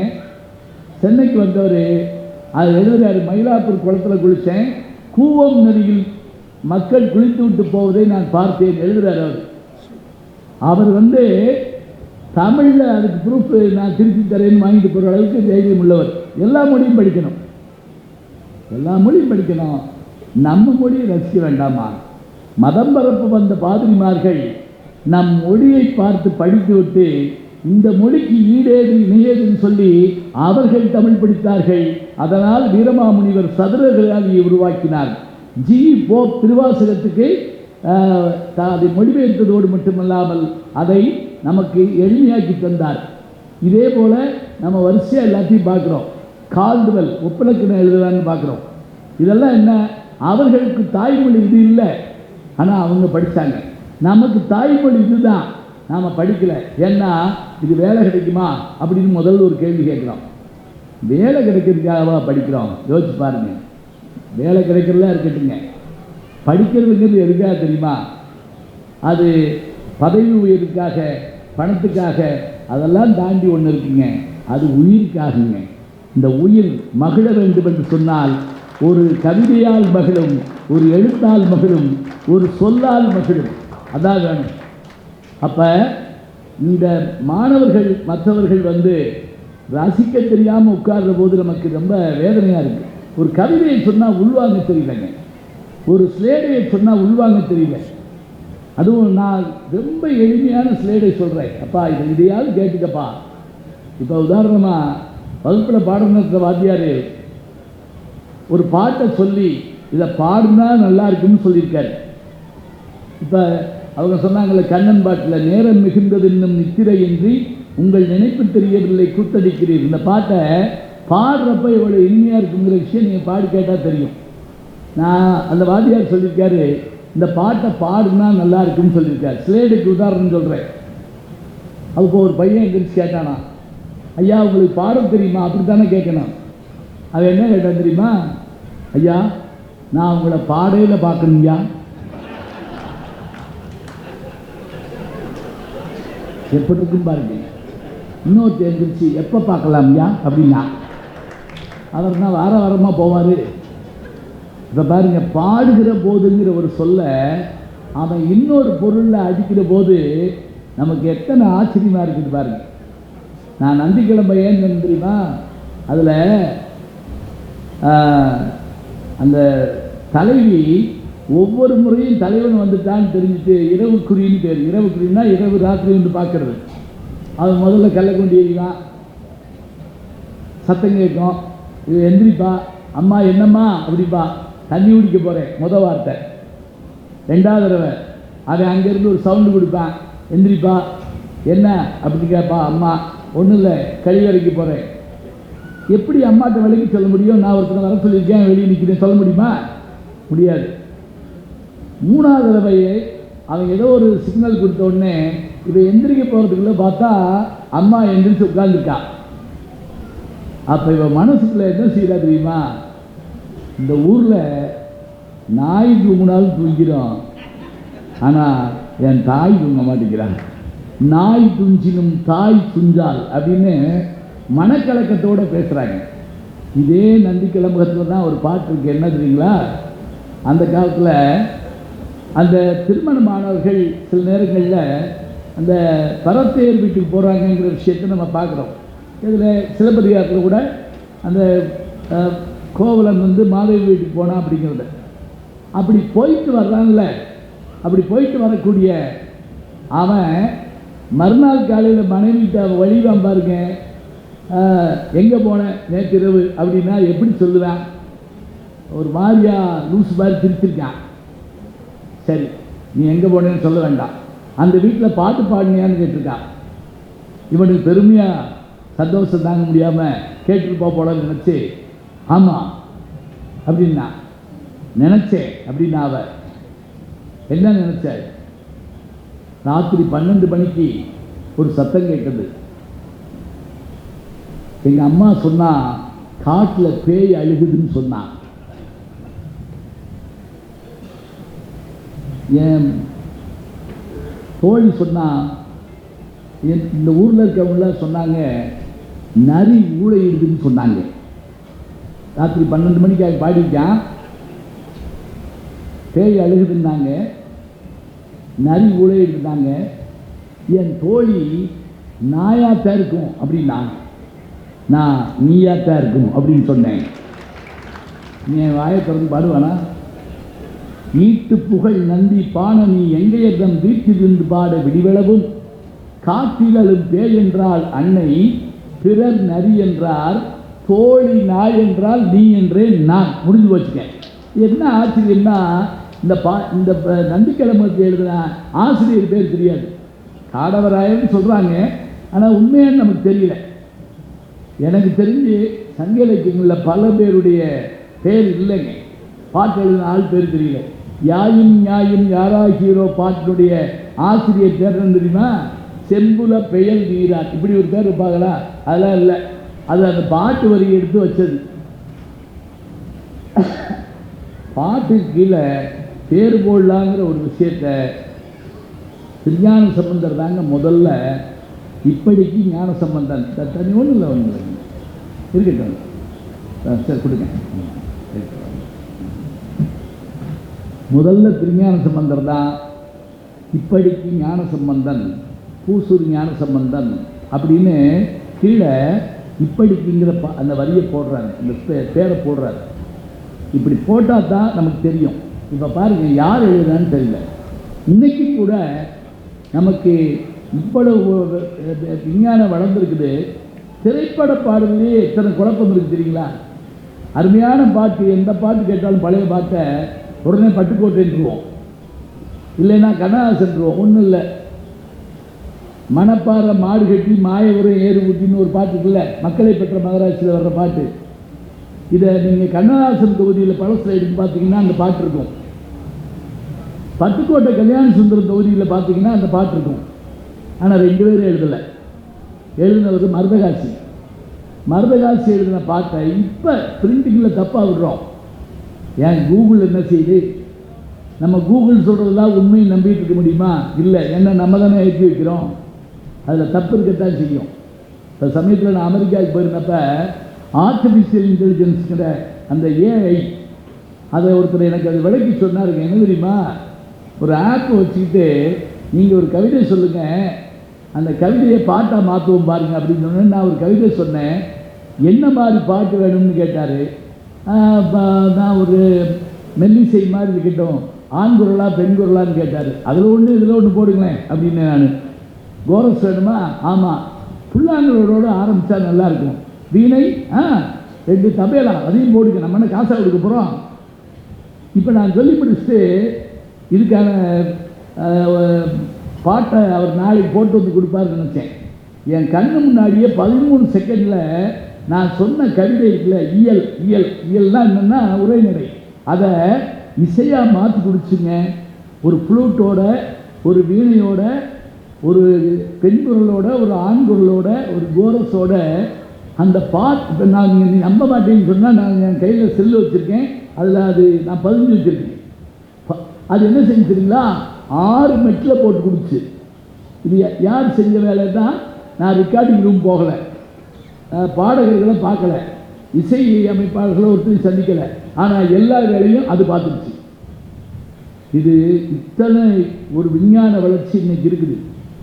ஆனாலும் கூட சில நேரங்களில் பாட்டு யார் எழுதுறான்னு தப்பு விட்டுரும். இது யாருக்கு இது பண்ண முடிஞ்சது சொல்ல முடியாமல் போயிடும். இது எதுக்கு சொல்கிறேன் அப்படின்னா, பழைய பாடல்கள், பழைய விஷயங்களை பார்க்குற போது அது யாரால் எழுதப்பட்டதுன்னு தெரிஞ்சுக்கணுங்க. எப்போவுமே ஒரு மெத்தடாலஜி என்னன்னு கேட்டிங்கன்னா, ஒன்று எழுதினால், ஒன்று சொன்னால் அது யாருடைய கூற்றுங்கிறத நம்ம சொல்லணும். இப்போ நான் என்கிட்ட ஒரு 65 பேர் எம்பில் பட்டம் வாங்கியிருக்காங்க, 16 பேர் டாக்டர் பட்டம் வாங்கியிருக்காங்கன்னா, முதல்ல என்ன பார்ப்போம்னா அவங்க என்ன மெத்தடாலஜி ஃபாலோ பண்ணியிருக்காங்கன்னு பார்ப்போம். அதில் சொல்கிற மாதிரி அது இருக்கணும்னு நம்ம நினைப்போம். அதில் முக்கியமாக என்னென்னா, மேற்கோள் காட்டுறப்ப இன்னாருடைய கூற்றுன்னு சொல்லணுங்க. அது மட்டும் இல்லை, அந்த புத்தகத்தை பிபிலியோகிராஃபியில் பின்னாடி நமக்கு எடுத்து காட்டணும். பக்கம் இத்தனை, வரி இத்தனைன்னு சொல்லணும். இன்றைக்கி அது செய்கிறதே இல்லை. மேடையில் பல பேர் யார் கவிதையாவது எடுத்து வந்து வச்சுக்கிட்டு அவங்க கவிதை மாதிரி சொல்கிறாங்க. அது முறையாகாது. பாட்டை சொல்லணும். சொல்கிறதா இருந்தால் அது பொருள் வேணும். இப்போ நான் சொன்னேன்ல, இப்போ நான் இந்த பாட்டு சொன்னோடனே நீங்கள் எல்லோரும் ஒரு சந்தோஷமாக சிரிச்சிங்க. இது ஒரு சின்ன விருந்துன்னு வச்சுக்கங்களேன். இதே நேரத்தில் ஒரு அரிய மருந்தாக இருந்தால் என்ன செய்யணும் அப்படின்னா, ஒரு காரியத்தில் வெற்றி அடையணும்னா என்ன செய்யணும் அப்படின்னா, அதுக்கு மோட்டிவேஷனல் ஸ்பீச் பார்க்குறோம். அது பெரும்பாலும் தமிழில் எழுதுனா யாரும் படிக்கிறது இல்லை. அதுக்கு வெறும் ஆங்கில புத்தகமாக வாங்கி படித்தா தான் அவங்க என்றார் எலியட்ஸ், என்றார் பீச், என்றார் ரிச்சர்ட்ஸ் அப்படி சொன்னால் தான் ஒத்துக்கிறாங்க. என்றார் முனியாண்டின்னா ஒத்துக்கிற மாட்டேங்கிறாங்க. போங்க அவர் விறகுட வச்சுருக்காரு அப்படின்றாங்க ஒரே வார்த்தையில். ஏன் நம்மளால் யோசிக்க மாட்டாங்களா? இப்போ நான் சொல்கிறேங்க, ரொம்ப அழகாக சொல்கிறாரு ஒரு இது. ஏய், நீ ஒரு காரியத்தில் ஜெயிக்கணும்னா என்ன செய்ய தெரியுமா? முதல்ல உடம்பு வழியை பார்க்காத. உடம்பு வழியை பார்த்தேன்னா நீ என்ன ஜெயிக்க மாட்ட. இப்போ உங்களுக்கு தெரியும், ஒலிம்பிக் பந்தயங்களில் ஜெயிச்சு காட்டக்கூடிய உசைன் போல்ட் 3 முறை ஹார்ட்ரிக் அடித்த உசைன் போல்ட் கால் வலிக்குதுன்னு சொல்லி உட்கார்ந்துருக்க முடியுமாங்க? 3 முறையும் அவரை ஜெயித்தார், வேற யாரையும் ஜெயிக்க விடலை. அவர் கால் வலின்னு சொல்ல முடியுமா? இல்லை. அடுத்து சாப்பாட்டை மாத்திரம் எதிர்நோக்கி உட்கார்ந்துருந்தா நம்ம வேலை நடக்குமா? கிராமத்தில் கடைகளில் பார்த்துருக்கேங்க, அந்த வியாபாரி மதியானம் 1 மணி 2 மணி வரைக்கும் விற்றுக்கிட்டே இருப்பாருங்க. 4 மணிக்கு சாப்பிட உட்காருவார். அண்ணாச்சி கருப்பட்டி வேணுமே, பக்கத்துலேயே ஒரு இதில் தண்ணி வச்சுருப்பாருங்க. அப்படியே கை கழுவிட்டு அதை எடுத்து கொடுப்பாருங்க. பசியை பற்றி கவலைப்பட மாட்டார். தூக்கம், நான் கரெக்டாக தூங்கிடுவேன், தூக்கட்டும், அதை பற்றி பரவாயில்ல. ஆனால் நோக்கம் சரியாக இருக்கிற போது தூக்கத்தை கொஞ்சம் விலக்கித்தாங்க வைக்கணும். அதை நம்ம நிறைவேற்றணும்னா பார்க்கணும். சில பேர் எங்கேயும் தூங்கிடுவாங்க, பொறாமையாக இருக்கும். நான் பஸ்ஸில் பயணம் பண்ணுறேன் முந்தியெல்லாம், சில பேர் பஸ்ஸில் ஏறினோடனே செல்லமாக நம்ம தோளில் பட்டு தூங்குவாங்க, பார்த்துருக்கீங்களா? அசஞ்சாமனா கூட வைவாங்க. ஒரு இடத்துல உட்காரியா அப்படின்னு கேட்டான். நான் ஒரு தடவை மதுரையிலேருந்து கோயம்புத்தூர் போகிறதுக்காக பஸ் ஏறி உட்காந்துருக்கேன். என் கூட ஏறின ஒருத்தன் கேட்டான், நீங்கள் பழனியா? ஆமாம். கோயம்புத்தூரா? ஆமாம். எந்த ஊரியான்னு கேட்டான். ஐயா கோயம்புத்தூர் தான் ஐயா. சொல்லு, எதுக்கு கேட்குற அப்படின்னு. இல்லை, பழனி வந்தால் என்னை எழுப்பி விடுங்க சொல்லிட்டு என் தோளில் படி தூங்கிட்டாங்க. நான் 3.5 மணி நேரம் முழிச்சிருந்து பழனி வரவும் அவனை எழுப்பி ஐயா பழனி நான் கத்தி வந்துருச்சான்னு எந்திரிச்சு சாமியை கும்பிட்டு படுத்துக்கிட்டான். அவன் சாமி கும்பிட என்னை நேர்ந்து விட்டுருந்துச்சான். இப்போ தெரியுதா? இப்படி தூங்குதான் ஒரு வேலை நடக்குமா? இல்லை. அது மட்டும் இல்லைங்க, ஒரு சின்ன விஷயத்தில் யாராவது அவமானப்படுத்திட்டா அதை நினச்சிக்கிட்டே வாழ்நாள் பூரா இருக்கும். அது வேண்டியது இல்லைங்கிறாங்க. அவமானங்கள் வரத்தான் செய்யும். அதை மட்டுமே மனசுக்குள்ள வச்சுக்கிட்டு இருந்தால் ஜெயிக்க முடியுமா? இல்லை. அப்புறம் நான் பெரிய ஆளாக வர வேண்டியவங்க, எனக்கு எந்த அங்கீகாரம் கிடைக்கல அப்படின்னு சிலர் கவலைப்படுவாங்க. அதெல்லாம் எதிர்பார்க்காதப்பா, நீங்கள் பெரிய ஆளாக வருவேங்கிறத நீயே சொல்லிக்கோ. இப்படி பல செய்திகளை உள்ளடக்கி ஒரு பாட்டு இருக்குங்க. யார் தெரியுமா? குமரகுருவர் நீதி நெறி விளக்கம். உங்களுக்கு இருக்கு, எனக்கு இருந்திருக்கு இந்த பாட்டு. நீங்கள் நான் உள்பட சாய்ஸில் விட்டுருப்போம், அவ்வளோதான். என்ன பாட்டு அது? ஜெயிக்க வேண்டும் என்று நினைப்பவர்கள் பசியை நோக்க மாட்டார்கள், தூக்கத்தை பற்றி கவலைப்பட மாட்டார்கள், உடல் வலி பற்றி நினைக்க மாட்டார்கள், அவமானங்களை கண்டு அஞ்ச மாட்டார்கள், ஆதங்கத்தால் வருந்த மாட்டார்கள், பிறர் பாராட்டவில்லையே என்று அவர்களுக்கு ஒருபோதும் கவலை இல்லை. ஏனென்றால் அவர்கள் நோக்கம், அவர்களுடைய இலக்கு ஒன்றுதான். மெய்வருத்தம் பாரார், பசி நோக்கார், கண் துஞ்சார், எவ்வவர் தீமையும் மேற்கொள்ளார், செவ்வி அருமையும் பாரார், அவமதிப்பும் கொள்ளார், கருமமே கண்ணாயினார். இவ்வளவுதாங்க. கருமமே கண்ணாயினார்னா செய்ய வேண்டும் என்று நினைத்து விட்டால் அவர்கள் பசி, முதல்ல மெய்வருத்தம் பாரார், ரெண்டாவது பசி நோக்கார், கண் துஞ்சார், அடுத்தவனுக்கு தீமை செய்யக்கூடிய நேரம் இருக்காதாங்க. அதுதானே வாழ்க்கை. எப்போ பார்த்தாலும் பிறருடைய தீமையை நினச்சிக்கிட்டு இருந்தால் நம்மளால் வாழ முடியுமா? சொல்லுங்க பார்ப்போம். இல்லை. அவமதிப்பும் கொள்ளார். இப்படிப்பட்டவர்கள் தான் ஜெயித்து காட்டுவார்கள். இந்த பாட்டு நான் பல இடங்களில் எங்கே போய் சொல்லுவேன் தெரியுங்களா? மோட்டிவேஷனல் வகுப்பில் சொல்லுவேன். நீ ஜெயிக்கணும்னா இந்தந்த விஷயங்களை கையில் வச்சுக்கோ, மனசுக்குள்ளே வச்சுக்கோ. இதை வச்சு தான் என்ன செய்யும்? ஜெயிக்கணும். சில பேர் கேள்வி கேட்பாங்க, எல்லா பாட்டும் நீங்கள் சொல்கிறீங்க, அது மறந்து போயிருக்குங்க அப்படிங்கிறாங்க. இன்னொன்று மனப்பாடம்லாம் பழசுங்க அப்படின்னு தட்டினா வந்துட்டு போகுது, இதில் எதுக்கு அப்படி சொல்லக்கூடாதுங்க. இப்போ நீ ராமாயணமோ பாரதமோ பேச கூப்பிட்றீங்கன்னு வைங்க, நான் உள்வாங்கிட்டு உங்கள்கிட்ட பேசணுமே தவிர ராமாயணம் 6 காண்டத்தையும் கொண்டு வந்து அடுக்கி பாலகாண்டம், அயோத்தி காண்டம், ஆரண்ய காண்டம், கிஷ்கிந்த காண்டம், சுத்தர காண்டம், அதே சமயத்தில் யுத்த காண்டம், அதுவே ஒரு 6 புத்தகம் இருக்குது அண்ணாமலை யூனிவர்சிட்டி பதிப்பு. ஆம்பட்டியை அடுக்கி ராமன் இந்த வர்றேன் அப்படின்னு திரட்டினேன்னு வைங்க, சீதை இந்த வர்றேன், நீங்கள் என்ன செய்வீங்க, நீ திரட்டிக்கிட்டே உட்காந்து நான் போயிட்டு வரேன்னு போயிடுவீங்க. எனக்கு அது உள்ளுக்குள்ளே போயிருந்தா தான் நினைப்பில் வரும். மறந்து போயிருக்கு, மறக்காதுங்க. எப்படி மறக்கும்?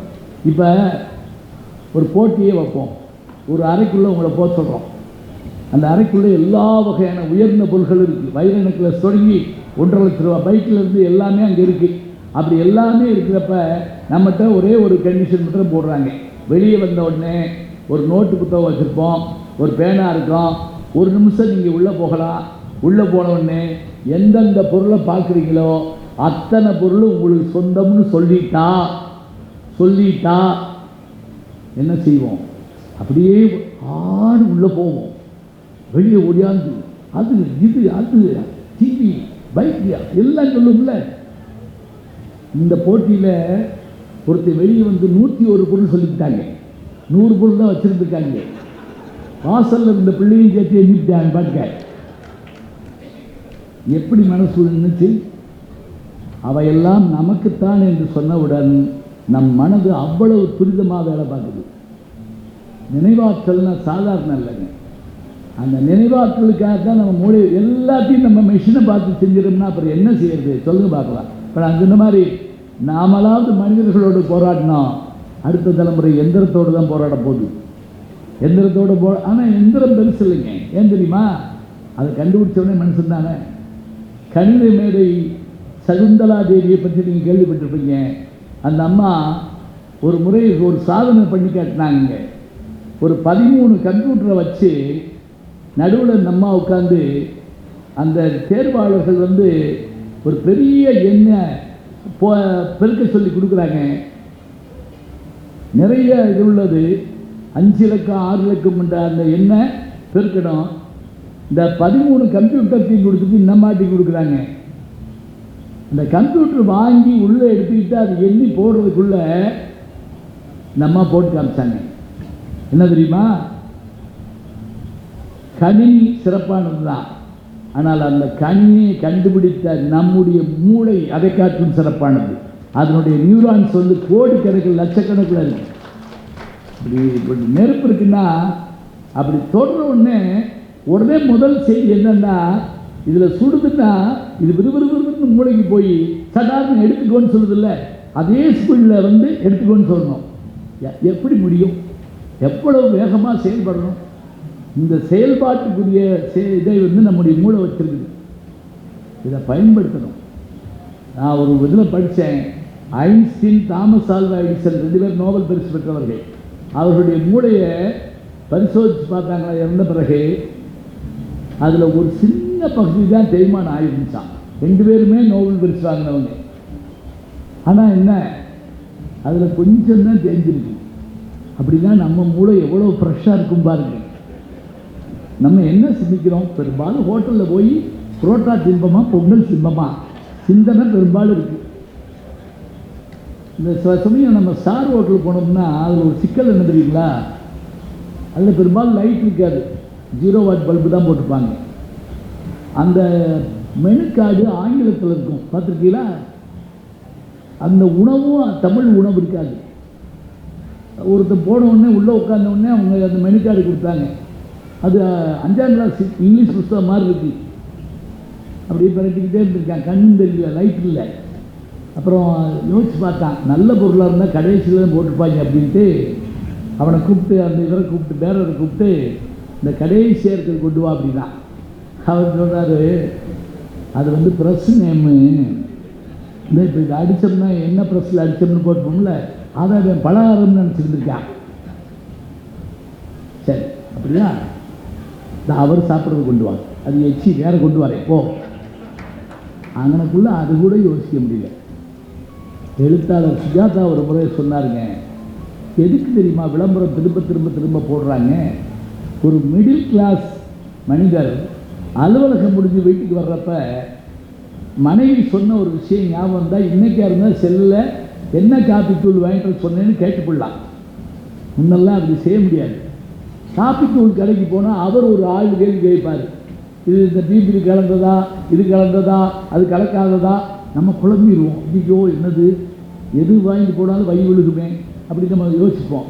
அப்போ அந்த விளம்பரம் ஞாபகம் வருமா, காஃபி என்றாலே அப்படின்னா சட்டுன்னு வாங்கிடுவாப்பையா. அப்போ என்ன தெரியுங்களா, நமக்கு பதிய வைக்க வேண்டும் என்பதற்காக சொல்லப்படுகிறது. இப்போ நம்முடைய இலக்கியங்கள் எல்லாங்க, நூல் நம்ம படிக்கிறதுலாம் என்ன தெரியுங்களா, நமக்கு ஒன்று மகிழ்வை தரணும், அது விருந்து. நம்மை வழி நடத்தணும், நமக்கு என்ன மாதிரி வாழ வேண்டும் என்பதையெல்லாம் சொல்லித்தர வேண்டும். அண்ணன் தம்பியினுடைய வாழ்க்கை எப்படி இருக்கணுங்கிறதுக்காக கடங்க திரும்ப திரும்ப ராமாயணம், திரும்ப திரும்ப மகாபாரதம் சொல்லப்படுது. சொல்லுங்க பார்க்கலாம். தம்பியரில் சிறந்தவர் ராமன் தம்பியரா அல்லது ராவணன் தம்பியரான்னு நாங்கள் பட்டிமன்றம் போடுவோம். என்ன இதில் என்ன தெரிய போகுது, என்ன பட்டிமன்றம்? அப்படி இல்லைங்க, ஒரு டிக்கெட்டில் 2 படம் மாதிரி ராமன் தம்பியரை பற்றி தெரிஞ்சுக்கிறோம். அதாவது பரதன், இலக்குவன், சத்ருகணன். அதே மாதிரி ராவணனுடைய தம்பியர் அவங்கள பற்றி தெரிஞ்சுக்கிறோம். கும்பகர்ணன், அதே மாதிரி பீஷ்ணன் தெரிஞ்சுக்கிறோம். இவங்களில் யார் சிறந்தவங்கன்னு பேசுகிறப்ப, நடுவர் யோசித்து சொல்கிறப்ப எப்படி இருக்கும்? ஆசாரியான சம்பந்தம் போன்றவர்கள்லாம் அந்த தீர்ப்பு சொல்கிறப்ப, குற்றக்குடி அடிகளார் போன்றவங்க தீர்ப்பு சொல்கிறப்ப அப்படி உட்கார்ந்து கேட்போம். திருச்சி வானொலியில் அந்த காலத்தில் அதை அவ்வளோ அழகாக ஒளிபரப்புவாங்க. அப்படியே நேருக்கு நேர் கம்பன்கள் கேட்குற மாதிரி நமக்கு இருக்கும். அப்போ என்ன தெரியுங்களா, அவன் விபீஷணன் போய் கும்பகர்ணன் சொல்கிறான், என்ன நீ வந்துரு, ராமன் நல்லவன், நம்ம அண்ணன் தப்பு பண்ணான் கேட்கல, நான் சொன்னேன் கேட்கல, நீ சொன்ன கேட்கல, நீ பேசாமல் வாங்கினேன். அதுக்கு அவன் கும்பகர்ணன் சொல்கிறான், அவன் பெரிய இதானவன், அவன் உண்டாடவன் அப்படி தானேங்க சொல்கிறான். அவன் மாதிரி ஒரு மனம் உள்ளவன் யாரும் இல்லைங்க. அது சொல்கிறான், டேய் தம்பி என்ன சொல்கிற நீ, அண்ணன் செத்து கிடக்கிறத பார்த்து நம்ம உயிரோடு இருக்கலாமாடா? என்னடா, அவன் சாப்பிட்ட மிச்சப்பால் நம்ம சாப்பிட்டோம், அவன் அம்மாட்ட சாப்பிட்டது போக மிச்சம் இருந்த பால் தான் நீயும் நானும் சாப்பிட்டோம். அதோடு மட்டும் இல்லை, அவன் இறந்த பிறகு நம்ம வாழ்கிறோங்கிற ஒரு வாழ்க்கையை நான் நினச்சி பார்க்கலடா. ஆனால் நீ போ, நீ இருக்க வேண்டாம், நீ அங்கே போ. ஏன் தெரியுமா, எல்லாரும் போயிட்டா நம்ம வம்சம் இல்லாமல் போயிருந்தா போ சொல்லி பார்க்குறாங்க. அண்ணன்ட்ட எவ்வளோ வாதம் நான் தெரியுமா, பேசுவது மானமிடை, பேணுவது காமம், கூசுவது மானிடரை நன்று நம்ம குற்றம். பேச்செல்லாம் பெரிய பேச்சு பேசுகிறாருனே, நீ போய் மனுஷன் கொண்டாட்டியை போய் தூக்கிட்டு வரலாமா அப்படிலாம் சொன்னாங்க. எல்லாம் சொல்லிட்டு கடைசியில் அவன் இறந்து விழுகிறான். அப்பா அவனுடைய முகம் சிதைக்கப்படுது. யாருக்காக? அண்ணனுக்காக. இந்திரஜித்தனுடைய மரணமும் இதே மாதிரி தான். அவன் அப்பாட்ட எல்லாம் வந்து சொல்கிறான், அப்பா அந்த பிள்ளை வெட்டிருப்பா, வேணாம்ப்பா, சொன்னா கேளுப்பா, கேட்கல. இவன் கேட்குறான், டேய் உடனே நம்பி போர் தொடங்கி நினைக்கிறியா? இன்னைக்கு நம்ம சொல்லுவோம் தெரியுமா, சம்பாத்தியத்தில் வாழ்கிறோம்னு நினைக்காதா சொல்கிறோம்ல, என்னையே நோக்கி நெடும்பகை தேடிக்கொண்டேன், யாரையும் நினச்சி நான் தொடங்கலடா, இந்த போர் எனக்காக நான் தொடங்கணும்டா. இந்திரஜித்தன் போகிறான். போயிட்டு நான் திரும்பி வரமாட்டேன்ப்பா, நான் வரலனாலும் நீ அந்த சீரியை விட்டுட்டு நீ நல்லா இருப்பா சொல்கிறாங்க. அங்கே அவனுடைய அந்த போரில், மாயப்போரில் தோற்று போகிறான்.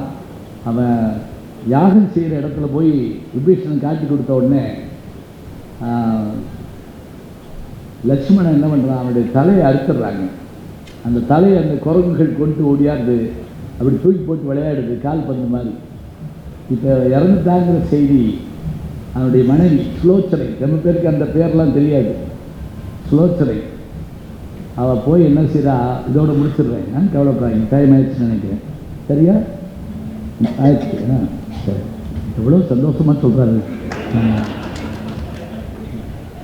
நான் 8:30 மணிக்கு தான் கொடுத்துருந்தாங்க. அது எதுக்கு சொல்கிறேன்னா, எப்போவுமே இந்த நேரத்தை கேட்டுட்டு தான் பேசணும். நான் ஒரு சின்ன கிராமத்துக்கு போயிருந்தப்போ அந்த ஊர் பஞ்சாயத்து போர்டு தலைவருக்கு எவ்வளோ நேரம் பேசணும்னு கேட்டேன். அவர் ஒடியாந்து என் கையை பிடிச்சிட்டு, அப்படிலாம் கேட்கக்கூடாது, இது உங்கள் ஊர், நீங்கள் எவ்வளோ நேரம் வேணாலும் பேசுங்க, நாங்கள் போயிடுவோம் அப்படின்னு சொன்னார். எங்களுக்கு வேலை இருக்குல்ல, நீங்கள் இப்போ நான் தான் வேலையை தவணை ஊராக போய் பேசிகிட்டு இருக்கேன், நேரம் ரொம்ப முக்கியம். சரி, அந்த சுலோச்சனை போய் தன்னுடைய கணவனுடைய உடம்பு கிடக்குது, தலையை காணோம், கேட்குறா, நான் கிட்ட கிடக்கு போ அப்படின்றா. போய் எடுத்துடுறாங்க, கையில் வச்சுட்டு அழுதுட்டு கேட்குறா, ஒரு வார்த்தை எங்கள் அப்பாட்ட சொல்லிட்டீங்கன்னா எங்கள் அப்பா படையை அனுப்பி உங்களை காப்பாற்றிருக்க மாட்டாரா? இப்போ இறந்த தலை பேசுமான்னு கேட்கக்கூடாது, பேசுகிறதா கூட அந்த பெண் கற்பனை பண்ணிக்கலாம். இந்த இறந்து போனவங்க ஒரு வார்த்தை பேசிட மாட்டாங்களான்னு சில பேர் கதறுவாங்கல்ல, இதே வார்த்தை கண்ணகி கோவலன்கிட்ட போய் கதற போது, நீ என்னோட இறந்துடாத இருன்னு நம்ம ஒரு வார்த்தை சொன்னதாக சிலப்பதிகாரத்தில் வருது. இது சூப்பர் நேச்சுரல்பாங்க, இயற்கை இறந்த நிகழ்ச்சிம்பாங்க. ஆனால் நமக்கு எங்கள் அப்பா கடைசியாக சொன்னது அப்படின்னு ஒரு வார்த்தை சொல்கிறோம்ல, அப்படியான எண்ணம் உண்டு. அந்த கதை சொல்லுது, சொல்கிறான், எங்கள் அப்பாட்ட ஒரு வார்த்தை சொல்லியிருந்தா உங்களை எங்கள் அப்பா காப்பாற்றிருந்தாங்க. அந்த தலை பேசுதுங்க, கொன்னதே உங்கள் அப்பன் தானடி அப்படிங்குது. யார் தெரியுதா? இலக்குவன் யார் என்று கேட்டால் அவன் ஆதிசேஷனுடைய வடிவம். ஆதிசேஷன் யாருன்னா திருமால் படுத்திருக்கக்கூடிய அந்த பஞ்சனை, அந்த ஆதிசேஷனுடைய மறுவடிவம் தான் லட்சுமணன். அந்த இந்த ஆதிசேஷனுடைய மகள் தான் யாருன்னு கேட்டால் இந்த சுலோச்சனை. அவளை தான் இவன் கல்யாணம் பண்ணுறான். ஒரு வார்த்தை எங்கள் அப்பாட்ட சொல்லியிருந்தா அவர் காப்பாற்றிடுவார். சொன்னதே உங்கள் அப்பன் தானடின்னு சொன்னோடனே அப்படியே அலறிடுறார். சுலோச்சனா சரி என்று சங்கரதாஸ் சுவாமிகள் எழுதின நாடகத்தை நீங்கள் பார்க்கலாம். நாடக உலகினுடைய ஆசான் அவருக்கு பேர். நாடக உலகினுடைய தந்தை யார் என்று கேட்டால் பம்மல் சம்பந்தம் முடியாது. 100க்கும் மேற்பட்ட நாடகங்கள் எழுதினவர். அது மட்டும் இல்லைங்க, அன்னைக்கு சொன்ன விஷயத்தை இப்போ கேட்டாலும் நம்ம கண்ணு கலங்கணும், அது ஒரு வெற்றி. இன்னைக்கு நம்ம சிரிச்சு மகிழணும், அது ஒரு வெற்றி. பிரதாபமதியார் சரித்திர முதல் நாவல் 1879. அதில் வர்ற ஜோக்கை இன்னைக்கு சொன்னாலும் நம்ம சிரிக்கலாம். அதில் ஞானாம்பாள் கதாநாயகி, பிரதாபமதியார் கதாநாயகன். இவன் கொஞ்சம் மக்கி, அவன் கொஞ்சம் அறிவாளி. பேரே பாருங்க, ஞானாம்பாள். அப்போ பாத்தியாருக்கு அடி வாங்கிட்டு இந்த கதாநாயகன் கேட்பான் அவர்கிட்ட, எப்படி தமிழில் உயிரெழுத்து எத்தனை அப்படின்னு கேட்பான். அவன் உடனே கரெக்டாக சொல்லுவாள், 12 அப்படின்பா. தலையில் அடிச்சுக்கிடுவான். 50ன்னு சொன்னதுக்கே அந்த தமிழ் வாத்தியா என்னை போட்டு அடித்தான். நீ 12ன்னு சொல்கிற, உன்னை கொல்ல போகிறேன். என்ன சொல்கிறது? எப்போ எழுதுனது இப்போ திருப்பி வருதா? இது இன்னைக்கு நம்மளை அப்படி அசைச்சு பார்க்கணும். அதே போல் சபாபதி நாடகம் படமாக கூட வந்துச்சு. அதில் அந்த முதலாளி பேரும் சபாபதி, வேலைக்காரன் பேரும் சபாபதி. காளியன் ரத்னம்னு ஒரு நடிகர். 4 நாவுக்கு பக்கோடா, 4 நாவுக்கு பக்கோடா, 4 நாவுக்கு பாதாம் அல்வா வாங்கிக்கலாம் அப்படின்னு 2 காலெலாம் கொடுப்பார். யார்? டி.ஆர். ராமச்சந்திரன். 4 நாவுக்கு பக்கோடா, 4 நாவுக்கு பாதாம் அல்வா.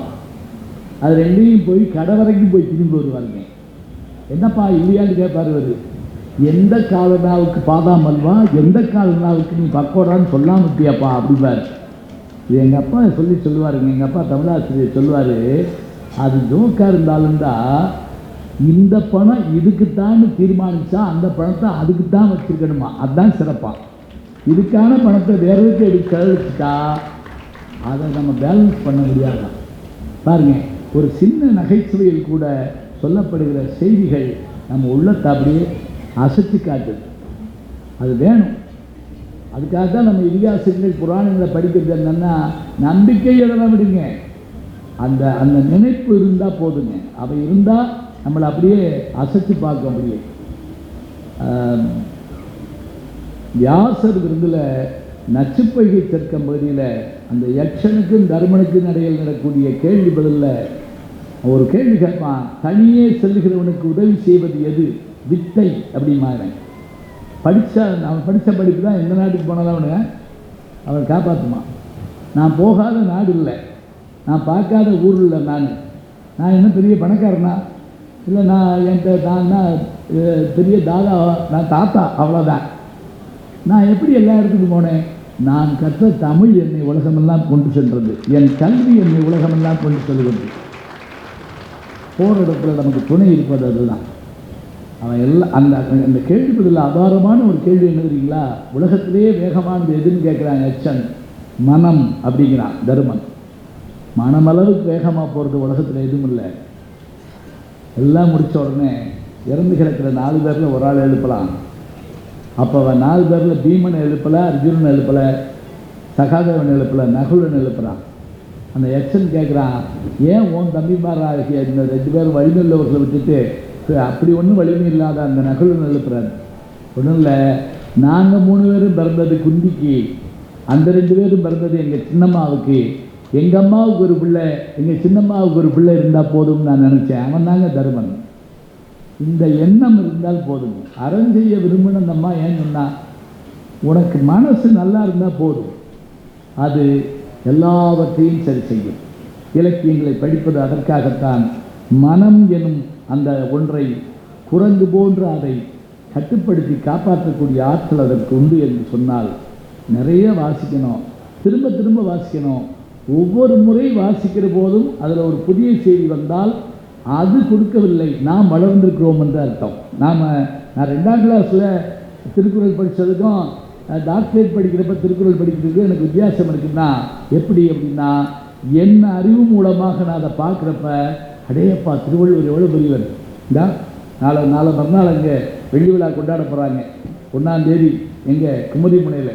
அந்த குமரிமுனையில் வள்ளுவருக்கு சிலை வைத்து அந்த சிலையில் அதுக்கான 25 வருஷம் ஆச்சுன்னு சொன்னால் அழகாக சொன்னார் பாருங்க. நீலத்திரைக்கடல் ஓரத்திலே நின்று நித்தம் தவம் செய் குமரியல்லை வட மாலவன் குன்றம் இவற்றிடையே புகழ் மண்டி கிடக்கும் தமிழ்நாடுன்னு சொன்னால் அங்கே நின்ன அந்த தாய் யாரு என்றால், நீலத்திரைக்கடல் ஓரத்திலே, தூரத்தில் இல்லை, நித்தம் வாரத்துக்கு ஒருக்கல்ல, நின்று உட்கார்ந்தில்லை, தவம் செய்யக்கூடிய அந்த குமரி எண்ணெய்க்கு துணையாக இருக்கட்டும் என்று சொல்லி வள்ளுவனையும் நிறுவியிருக்கிறார்கள். ஏன் தவம் செய்கிறாங்க தெரியுமா? 2 பேரும் கடல் கொண்ட நூலெல்லாம் திரும்ப வந்தால் நமக்கு அத்தனை செய்திகள் கிடைக்கும். மயிலை சீனிவேங்கசாமி எழுதிய மறைந்து போன தமிழ் நூல்கள்னு ஒரு இருக்குங்க, ஒரு புத்தகம். எப்போயாவது எடுத்து படித்து பாருங்கள். அதில் சொல்லப்படுற அந்த செய்திகளையும் அந்த புத்தகங்களையும் பார்க்குறப்ப எவ்வளவு இதை இழந்துட்டோம்னு நமக்கு தெரியுது. நச்சினார்க்கினியரை பற்றி ஊவேசா எழுதுவார். இவரை நான் படித்து கொண்டு வருகிற போது இந்த ஒரு மேற்கோள் காட்டி இந்த பாட்டு எதில் வருதுன்னு சொல்லாமல் வந்த வழி கண்டு போயிடுவார் ஒரே வார்த்தையில். நீ படித்து பாரு, உனக்கு புரியும் பாரு. என்ன செய்யறது? அது சொல்லியிருந்தா அந்த நூலை நான் தேடி எடுத்து பதிப்பிச்சிருப்பேனே அப்படி பாருங்க. தமிழ் பெருங்கடல். நான் இன்னொரு வரைக்கும் என்ன செஞ்சேன்? ஐன்ஸ்டீன் சொன்ன மாதிரி நான் சிற்பிகளைத்தான் திறக்கி இருக்கிறேன். கடற்கரைக்கு சிலர் காற்று வாங்க போவார்கள், சிலர் கடலில் குளிக்க போவார்கள், சிலர் மீன் பிடிக்க போவார்கள், சிலர் அயலகம் செல்வதற்காக போவார்கள், சிலர் சுண்டல் வாங்கி தின்பதற்காக போவார்கள், சிலர் கடலுக்குள் மூழ்கி முத்தெடுப்பார்கள். முத்தெடுப்பதும் சுண்டல் வாங்கி தின்பதும் அயலகம் செல்வதும் காற்று வாங்க போவதும் நம்முடைய கையிலே தான் இருக்கிறது. 1000 ஆண்டுகள் கடந்தும் கூட, 10,000 ஆண்டுகள் கடந்தும் கூட நம்முடைய நூல்கள் இன்றைக்கும் இளமையோடு இருக்கிறது என்று சொன்னால், உன் சீரிழமை திறம் என்று செயல் மறந்து வாழ்த்துதுமேனு மனோன்மணியம் சுந்தரதார் சொல்கிறாருன்னு சொன்னால், அந்த தமிழ் மொழி சில மொழிகளுக்கு ஒலி இருக்கும், மொழி இருக்காது. சில மொழிகளுக்கு லிபி இருக்காது, மொழி இருக்கும். நமக்கு மொழி இருக்கு, நல்ல லிபி எழுத்து இருக்கு, படிப்பதற்கு விழி இருக்கு, வாசிப்பதற்கு புத்தக திருவிழாக்கள் போன்ற வழி இருக்கு. எல்லாவற்றையும் பயன்படுத்தி நாம் வெற்றி பெற வேண்டும். விருந்தையும் மருந்தையும் அருந்திய உங்களுக்கு நன்றி, வணக்கம். நக்கீரன் டிவிக்கு சப்ஸ்கிரைப் செய்யுங்கள். உங்கள் ஆதரவே எங்கள் பலம். ஆசிரியர்களுக்கு நண்பனாகவும் மாணவர்களுக்கு ஆசானாகவும் திகழும் தேர்வு வழிகாட்டி. ஒவ்வொரு பாடத்திற்கும் அனுபவமிக்க ஆசிரியர்களின் துல்லியமான தெளிவான விடைகள். CNC இருக்கு, தேர்வு பயம் எதற்கு? இது தீரன் பப்ளிஷிங் ஹவுஸ் விற்பனை வெளியீடு.